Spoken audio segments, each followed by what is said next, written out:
শরীরকে সুস্থ ও সক্রিয় রাখার জন্য সকালে কিছু ভালো অভ্যাস করে তোলা খুবই গুরুত্বপূর্ণ।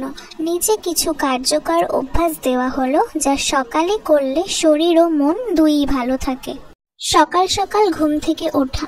ঘুম থেকে ভোরে ওঠা শরীরের ঘড়িকে ঠিক রাখে, যাকে বলা হয় বায়োলজিক্যাল ক্লক। জল পান করা। ঘুম থেকে উঠে 1 গ্লাস কুসুম গরম জল খেলে শরীর ডিটক্স হয় এবং হজম শক্তি বাড়ে। হালকা ব্যায়াম বা যোগ ব্যায়াম। হাঁটা, দৌড়, স্ট্রেচিং বা যোগ ব্যায়াম করলে রক্ত সঞ্চালন ঠিক থাকে এবং মন ভালো থাকে। ধ্যান বা প্রার্থনা।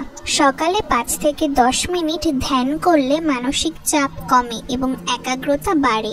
সুস্থ নাশতা।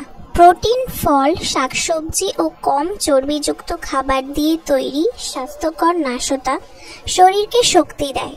সূর্যালোক গ্রহণ। কিছুক্ষণ রোদে বসলে ভিটামিন ডি মেলে, যা হাড় ও ইমিউন সিস্টেমের জন্য দরকারি। ভিডিওটি ভালো লাগলে অবশ্যই লাইক, কমেন্ট, শেয়ার করবেন এবং এরকম ভিডিও পেতে আমাদের চ্যানেলটি সাবস্ক্রাইব করবেন।